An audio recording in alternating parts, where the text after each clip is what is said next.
యుగాంతం గురించి న్యూటన్ చెప్పిన అసలు రహస్యం, ప్రళయకాలాన్ని నిర్దేశించడానికి అతడు చేసిన ప్రయోగాలు, ఫిజిక్స్లో మంచి గట్టికుడైన న్యూటన్ చెప్పిన రహస్యం, గణిత రసాయన భౌతిక శాస్త్రాలలో మంచి గట్టికుడైన న్యూటన్ అతను జీవించి ఉండగా మరుగున పడి ఉన్న రహస్యం ఇప్పుడు మీకోసం చెబుతాను. ఐన్స్టీన్తో పోటీ పడగల శాస్త్రవేత్త ఎవరైనా ఉన్నారా అంటే అది కేవలం న్యూటన్ మాత్రమే. అయితే యుగాంతంపై పట్టు సాధించడం కోసం ఎన్నో నిద్రలేని రాత్రులు గడిపాడు. నిరంతరం అపర్నిశలు దాని గురించి రీసెర్చ్ చేయడం మొదలుపెట్టాడు. కానీ యుగాంతం గురించి తెలుసుకోవడం కోసం అతను ఎంచుకున్న మార్గం ఏంటో తెలుసా? పవిత్ర గ్రంథమైన బైబిల్. కానీ ఆ విషయం మాత్రం బయటికి ప్రపంచానికి తెలియనివ్వలేదు. న్యూటన్ ఎందుకో తెలుసా? మత పెద్దలకు గిట్టని ప్రయోగాలు చేసిన కోపర్నికస్, గెలీలియోలకి ఎలాంటి గతి పట్టిందో న్యూటన్కి బాగా తెలుసు. అందుకే అతను పవిత్ర గ్రంథంను యుగాంతం తెలుసుకోవటానికి ఉపయోగిస్తున్న సంగతి బయట ప్రపంచానికి తెలియనివ్వలేదు. అనవసరపు వివాదాల్లో ఇరుక్కోవడం ఇష్టం లేని న్యూటన్ ఆ విషయం బయటికి రానివ్వలేదు. కానీ అతనికి తెలిసిన ప్రతి విషయం ఆ డైరీలో పొందుపరిచాడు. అతని భయాలను కూడా నిస్సందేహంగా ఆ డైరీలో వ్రాశారు. ఆ డైరీలో యుగాంతం గురించి న్యూటన్ చెప్పిన తేదీ 2060. ఆ విషయం అతను చెప్పడానికి చరిత్రపై ఆధారపడడం ఇంకా ఆసక్తిని నెలకొల్పుతుంది. మధ్య ఆసియాలోని ఒక చిన్న దేశంలో ఉన్న పురాతన కట్టడం ప్రపంచ గతినే మార్చబోతుందని గుర్తించాడు. అతను రీసెర్చ్ చేసిన ప్రకారం 1936 సంవత్సరంలో లండన్లోని సదబీలో కొన్ని ప్రాచీన పత్రాలు వేలానికి వచ్చాయి. అందులో న్యూటన్ డైరీ ఉండడం అందరినీ ఆశ్చర్యపరిచింది. ఆ డైరీలో న్యూటన్ యుగాంతం గురించి వ్రాయడానికి మొదటి కారణం, అతను బైబిల్లోని book of Daniel, book of revolution అనే అధ్యాయాన్ని బాగా చదివేవాడు. అందులో చెప్పబడిన 3 తేదీలు అతని దృష్టిని ఆకర్షించాయి.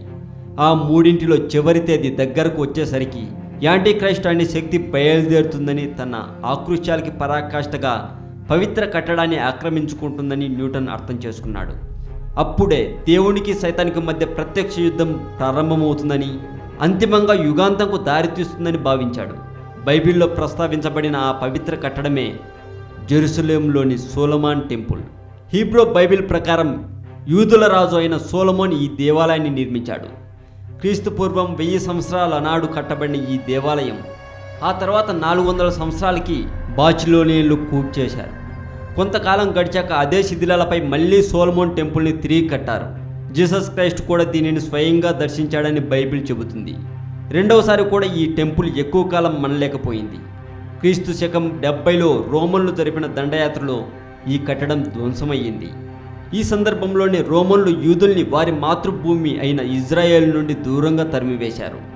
యుగాంతం సమీపిస్తున్న దశలో యూదులు తిరిగి తమ జన్మస్థానానికి వస్తారని, సొలొమోన్ టెంపుల్ని మళ్ళీ కడతారని బైబిల్ ఊహించింది. ప్రళయం సంభవించే ముందు మనుషులు చావుకన్నా భయంకరమైన పరిస్థితులలో చిక్కుకుంటారని బుక్ ఆఫ్ రెవల్యూషన్ చెప్పబడింది. అయితే ఇదంతా జరగకుండా ఉండాలంటే సొలొమోన్ టెంపుల్ని అదే కొలతలతో, అదే నమూనాలతో కట్టించాల్సి ఉంటుంది. యూదులు తమ స్వస్థ స్థలానికి ఎప్పుడు వస్తారో తన మేధాశక్తిని ఉపయోగించి 1290 సంవత్సరాల తర్వాత యూదులు తమ స్వస్థ స్థలానికి తిరిగి వస్తారని కనుగొన్నాడు న్యూటన్. అయితే క్రీస్తు శకం 609 అనే సంవత్సరానికి ఉన్న ప్రాధాన్యత అతని దృష్టిని ఆకర్షించింది. చర్చి అధికారానికి పునాదులు పడడం అప్పుడే మొదలైంది. 609కి 1290 కలిపితే 1899 దగ్గర ఆగుతుంది.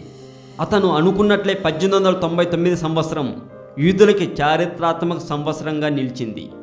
ఆ కాలంలోనే యూదులకి స్వాతంత్రం కావాలని జీవనిజం అనే ఉద్యమం ఊపందుకుంది. బుక్ ఆఫ్ డేనియల్లో మరొక సంఖ్య కూడా చోటు చేసుకుంది, 1335. 609కి 1335ను కలిపితే 1944. 1944 నాటికి రెండవ ప్రపంచ యుద్ధం చివరి దశకు చేరుకుంది. కానీ book of Daniel, book of revolution రెండూ ఒక విషయాన్ని పదే పదే చెబుతున్నాయి: time, times and half time. ఇక్కడ టైం అనే పదం సంవత్సరం అన్న పదానికి బదులు అయితే వాటి మొత్తం 1260కి సమానం. క్రీస్తు శకం 800 సంవత్సరం చర్చ్ షార్లమోన్కి పవిత్ర రోమన్ సామ్రాజ్యానికి అధిపతిగా పట్టాభిషేకం చేసింది. క్రైస్తవ మతానికి సంబంధించినంత వరకు అదొక చారిత్రాత్మక ఘట్టం. 800 నుండి 1260 సంవత్సరం గణించుకుంటూ పోతే అది 2060 దగ్గర ఆగుతుంది. ఇదే యుగాంతానికి ముహూర్తం. 2060 గురించి తప్ప న్యూటన్ మరొక విషయం గురించి మాత్రం ఆ డైరీలో రాయలేదు. ఇంత లోతుగా ప్రయోగం చేసిన న్యూటన్ బయటికి మాత్రం ఎందుకు చెప్పలేదు? బహుశా యుగాంతం గురించి ముందే చెప్పి ప్రజలను భయానికి లోను చేయడం ఇష్టం లేకనా? మరి ఇలాంటి మరింత సమాచారం తెలుసుకోవడం కోసం సబ్స్క్రైబ్ చేయండి తెలుగు మోజో. ఈ వీడియో మీకు నచ్చినట్లయితే లైక్ చేయండి, షేర్ చేయండి. ఈ వీడియో మీద మీ కామెంట్ కూడా పోస్ట్ చేయవచ్చు. ఆ రాణి అందానికి అద్దం పట్టేలా ఉంటుందట. అర్థం లేని మాటలు చెప్పినా అందరూ తలాడించే వాళ్ళే కానీ నోరు విప్పి మాట అనేవాళ్ళు కాదట.